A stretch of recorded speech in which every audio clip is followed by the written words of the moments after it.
So the writers did not coordinate, but 3 of the 4 are really connected. There's just one writer who didn't get the memo, whoever that is. But that's for later. The next piece is in a similar vein, and it is connected a little bit.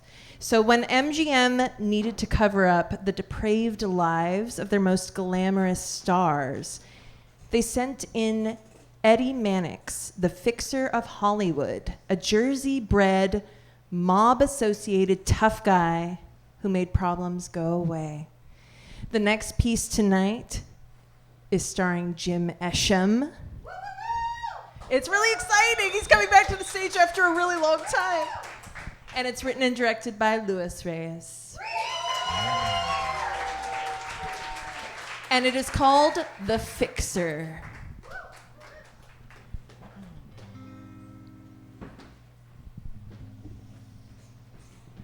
My romance doesn't have to have a moon in the sky. My romance doesn't need a blue lagoon passing by. No month of May, no twinkling stars, no holiday, and no soft guitars. My romance doesn't need a castle rising in Spain, nor a dance to a constantly surprising refrain. Wide awake, I can have my most fantastic point of view. My romance, it doesn't need a thing but you.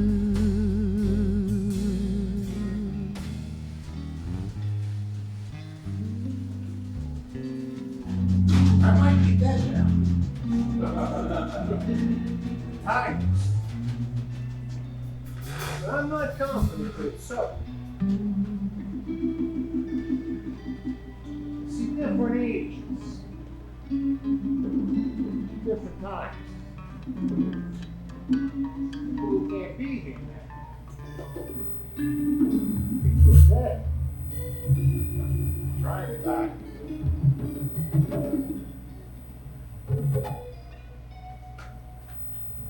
It feels like it's 1932. And I'm in my office early as I always am at MGM. But now, this now, on a Tuesday morning in early September, so the air should be cool and crisp, like it would be in New Jersey where I grew up. But this is California. The rules don't matter. It's on the warmer edge of cool when I get the call. Paul Byrne is dead in Benedict Canyon.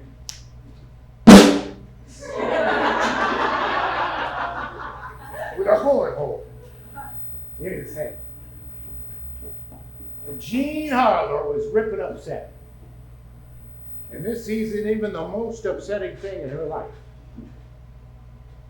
Not a moment later, Louis B. Mayer, my boss, fumes into his office next to mine.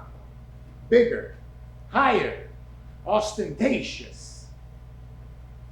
Yeah, I know words.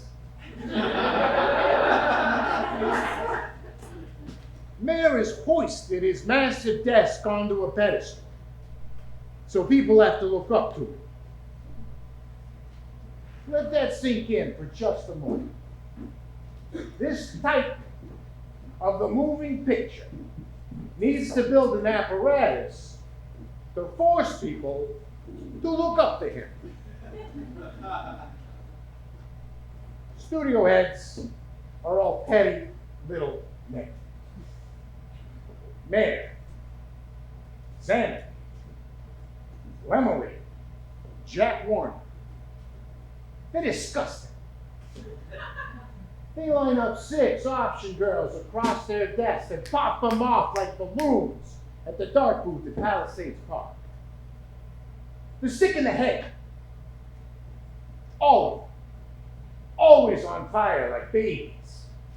And he is the biggest baby of them all. I ain't no saint. But for me, this is business. I step up before he has a chance to sit down, because if I let him sit on his throne, he's lost. So I go into my business, which is the important business. And he doesn't try to sit down, he just tries to keep up, which is all he can do. Every other meeting on his schedule of the day is bullshit. Stories, scripts, actors, Germans. So if he wants to pretend later like he's still in charge, he's got to stay focused on me. Now, I like Louis. He's got his less than desirable aspects, and as I mentioned, he can be a big baby about being right. However, he and I, we get along just swell. But I don't tell him about the call. He wouldn't know how to handle it. He'd mix it up with all these emotions and feelings that have no bearing on the situation. He twists and turns over the financials. He's got something in his craw. He's probably a teenager. He likes teenagers, but they break his heart.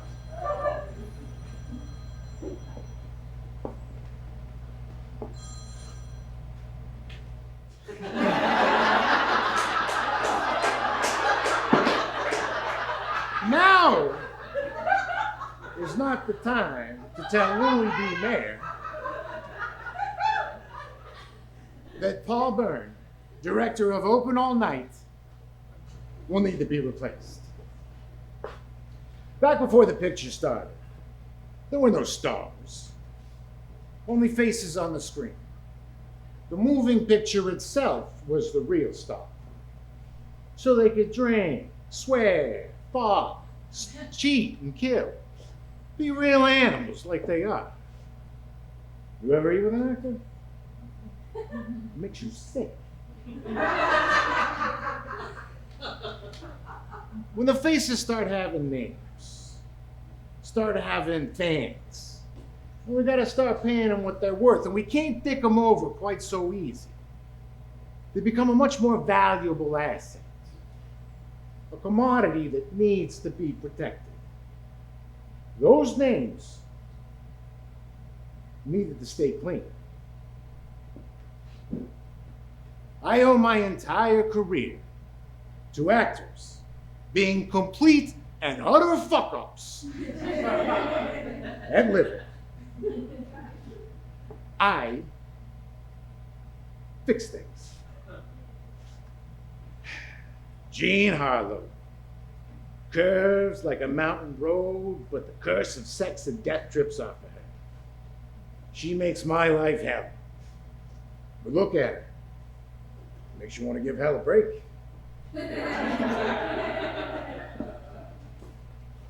I've done my role for a very long time, and I get tingles when I meet a harpy that's gonna make me earn my mint.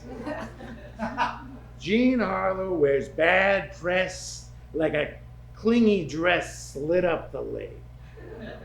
The full picture is vulgar, but dig into every fold of skin pinched into that shimmering fabric. Could make a cool man sweat. My position, my job, is to maximize yields by minimizing scandal. That requires a certain amount of scripting. Though I have never written a movie, I have produced some of the greatest stories ever told. And my latest production is Paul Byrne with a bullet hole through his head. At this point, it is the only verifiable information I've been given to me by my blue bulls, the ones on my payroll, not the county guys. In my car now, thinking. At first I think Jean did it. Happens more than you think. Actresses are lethal. But that thought fades. She's a different kind of nuts. Well, as I turn up Benedict Canyon, my mind spins and slinks over and through the situation, looking for that chink I can work open. But nothing comes together.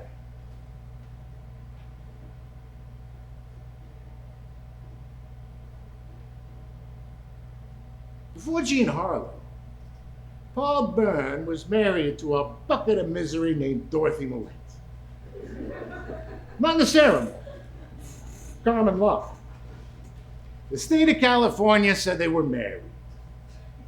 Still married when Paul hitched himself to Jean, which federal law says is the crime of bigamy, but which Hollywood calls zest.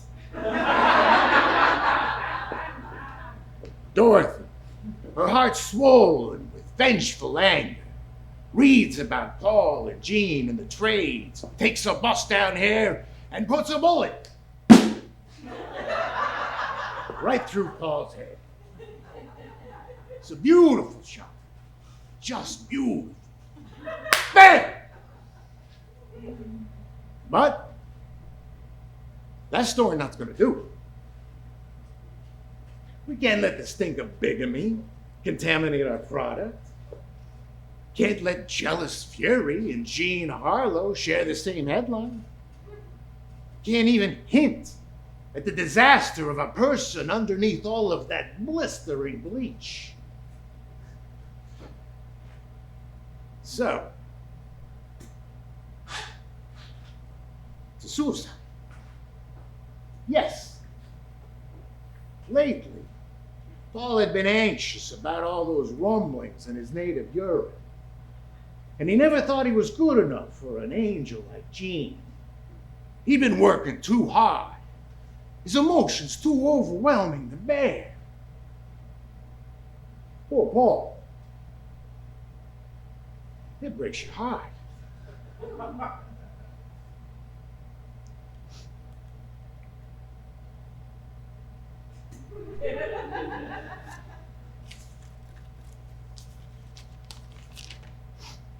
Dearest dear, unfortunately, misspelled.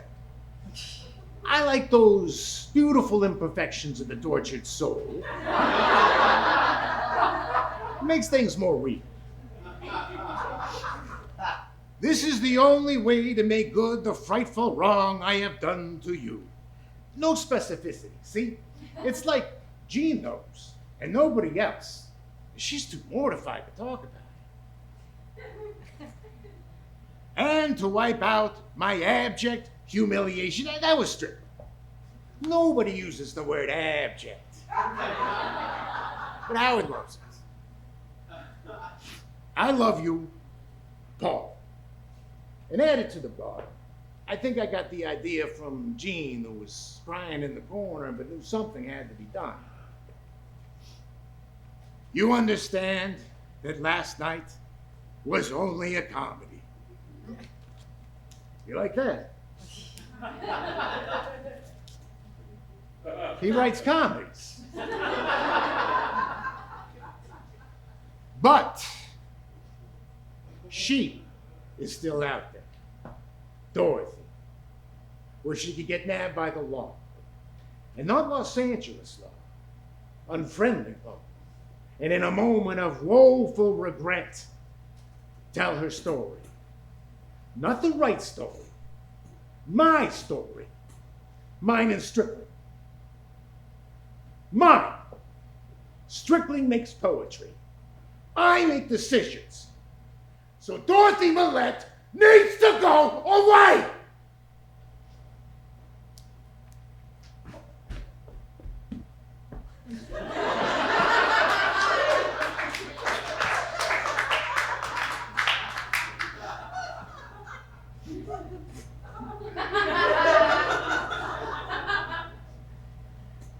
My boys find her on the ferry. Maybe going someplace to hide. 2 suicides within 2 weeks of each other. What a horrible tragedy to befall that family. A lot of pain in their hearts. Right?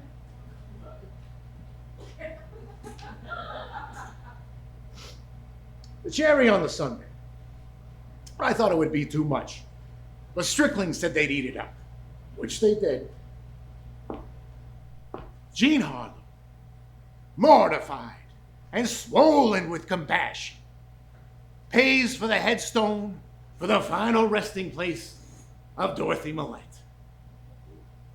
A loving honor to the woman who used to be married to her loving husband. Jean makes out Lily White and her husband lighter, and MGM maintains the market value of the Harlow brand. That is what I do.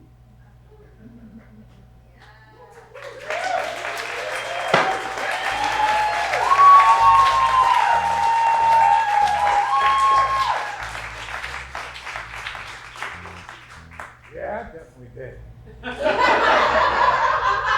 Because I feel so alive. Weightless. Where am I going? I see all these old places. My office at MGM, right off of Louis Bitch May, where I get that call. The Sacramento River. The Dorothy Millette still rides the deck of the Delta King over soothing curves of water. Hanging onto that deck in rage and exhaustion. No notion at all that she's short of this one. Jean and the studios, screeching at each other for eternity. They were made for each other. Fire consumes fire. Paul's house. Then it again. A couple comes to spend the night. Oh, it's a long time. I can tell by the music. There's whispers that it's a girl named Sharon Tate and a boy named Gene Seaver. Now, so many times. Pull. We still pass around like you don't know what it is. Picking up all kinds of hot dust. You can't see it. That's Sharon Tate. Beautiful broad. She peers into the dust and sees. What is that? Premonition of her own dad. Now that is cool. All they need is that. Sharon Tate. Sharon Tate. Oh, she died. Holy Christ! Blue skies smiling at me. Nothing but blue skies do I see. Gray skies, all of them gone. Nothing but blue skies from now on. Never saw the sun shining so bright. Never saw things going so right. Noticing the days hurrying by. When you're in love, my, how they fly. Blue days, all of them gone. Nothing but blue skies from now on.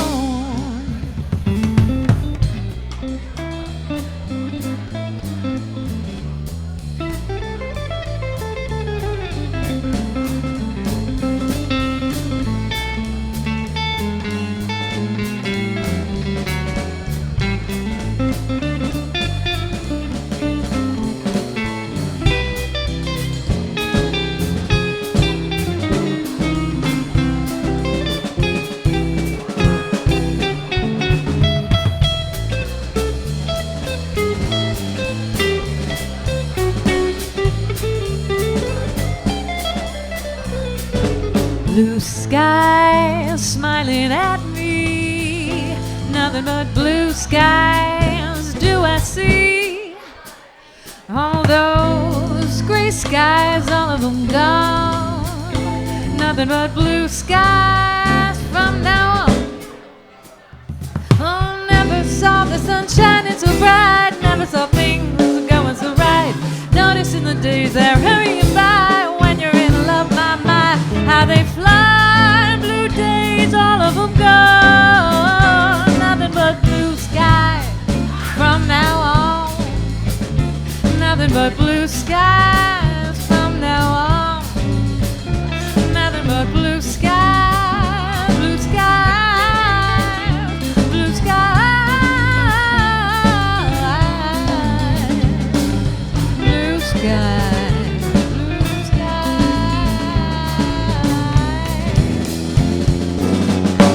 Nothing but blue skies.